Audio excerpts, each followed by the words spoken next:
Começando então mais um Conexões ABIHC aqui do Encates Protel. E hoje conversando com Daniel Keller, ele que veio falar no evento sobre propósito e cultura, o DNA de sucesso das empresas.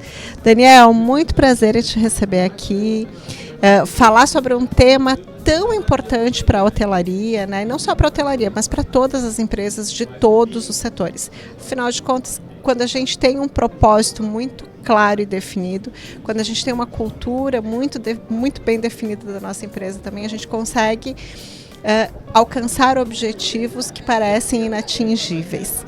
Fala um pouquinho para a gente como que o empresário pode descobrir o seu verdadeiro propósito e definir a cultura da sua empresa. Perfeito. Primeiro, muito obrigado pela oportunidade de estar participando desse evento, que é referência, né, no segmento de hotelaria, de hospitalidade no sul do Brasil, e pela possibilidade de a gente também conversar um pouquinho, porque esse tipo de conteúdo, ele extrapola, né, o momento que a gente tem de palco, de poder conversar, e ele de alguma forma pode chegar em pessoas que não estiveram aqui conosco no evento. Quando a gente fala de propósito e de cultura, primeiro, é um daqueles assuntos que está nos grandes eventos, nos podcasts, ele é pauta em vários lugares, só que ainda é carregado de uma certa desconfiança, né, por parte de alguns empresários, de algumas pessoas que enxergam isso como uma questão muito filosófica e muito distante da realidade prática do dia a dia. Realizando uma palestra num certo dia, no meio da palestra eu fui interpelado por um empresário, que não é muito comum numa palestra, e ele falou: olha, muito bonito isso que você está falando, mas propósito, cultura, isso não ganha jogo. E eu concordei com ele, disse, não ganha jogo. Porque ele falou que ganha jogo são processos padronizados, é um atendimento de qualidade, é um financeiro redondo. Eu concordo com tudo isso. Propósito e cultura não faz a gente ganhar o jogo, mas ele faz uma outra coisa. Ele faz com que as pessoas queiram jogar com a gente. E para a gente correr o risco de ganhar alguns jogos, nós vamos ter que ter gente querendo jogar junto. Então, quando a gente fala em propósito, é a gente não só entregar para as pessoas que trabalham conosco, mas dá para a gente mesmo, como empresário, como empreendedor, como existe. Ou seja, propósito para mim é o resultado além do lucro. Porque toda empresa visa lucro, visa retorno financeiro para poder reinvestir, para remunerar os sócios, mas o que a gente entrega a mais? Eu entendo que para a gente ter um negócio sustentável, a gente precisa dar essa resposta para nós, enquanto empreendedores, investidores, para as pessoas que trabalham conosco e também para o mercado, né, que de uns anos para cá vem abrindo os olhos e colocando muito mais ênfase em escolher empresas para se relacionar, que elas tenham um grau de afinidade que não seja só por uma boa tarifa, por uma boa política de preço ou por ser um estabelecimento inserido dentro de um contexto turístico. Até porque a gente sabe que a concorrência também é ávida e é desafiadora nesse aspecto. Então, propósito é a gente encontrar esse sentido.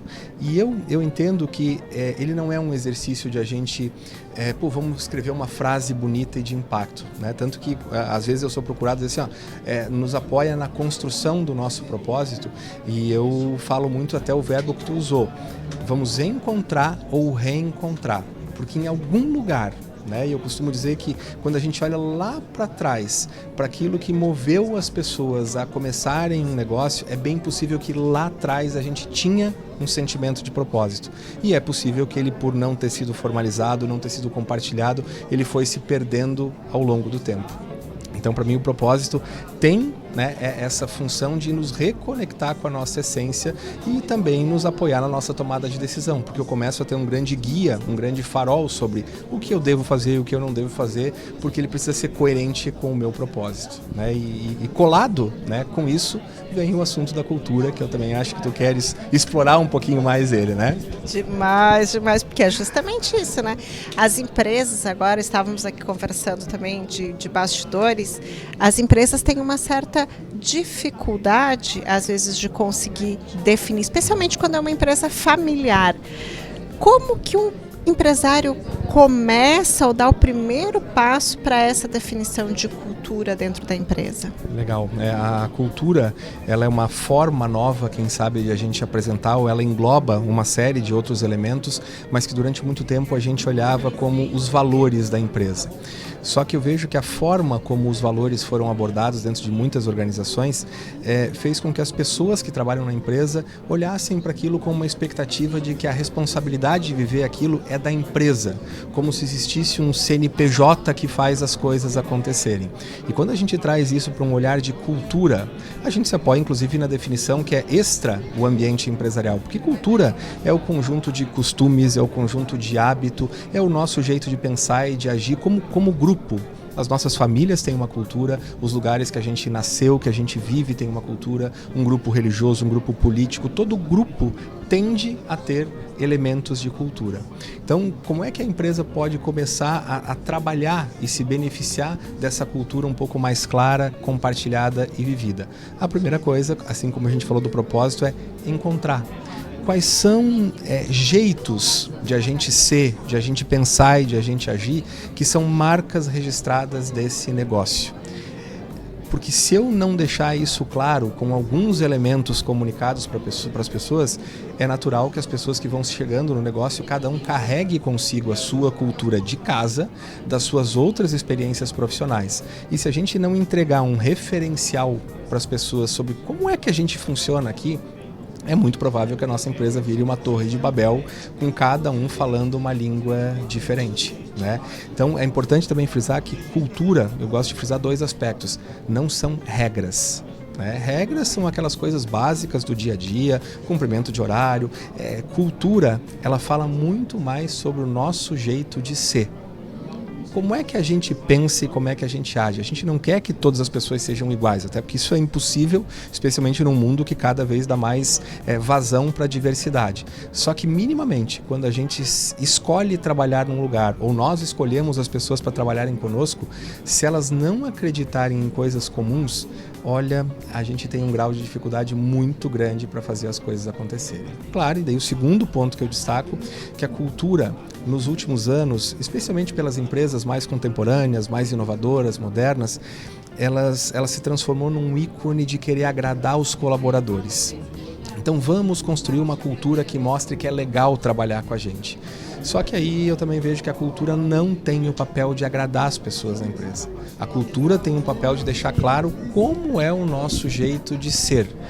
Com isso, a gente atrai pessoas que combinam com esse jeito e, naturalmente, aquelas que não têm identificação vão escolher outras empresas. Agora, se eu não deixar isso claro, é muito provável que eu tenha assim, um grande turbilhão de pensamentos, de jeitos diferentes para a gente gerenciar. Então, naturalmente, já é um desafio gerir pessoas diferentes, de gerações diferentes. A cultura vem como uma tentativa de dar uma cola em todos esses elementos que, onde tem gente, vão existir essas diferenças. E o colaborador, você falando muito nessa questão de diferenças e valores e o que as pessoas vivenciam dentro das organizações, e aqueles velhos quadrinhos pendurados na parede, missão, visão, valores, isso ainda está muito presente dentro das empresas ou isso já mudou o foco? Eu acho que a gente está passando por um processo de transformação, né? Alguns anos atrás, quem de fato conseguia viver a sua missão ou o seu propósito, que tinha valores e de fato trazia isso para a prática, tinha isso como um grande diferencial do seu negócio.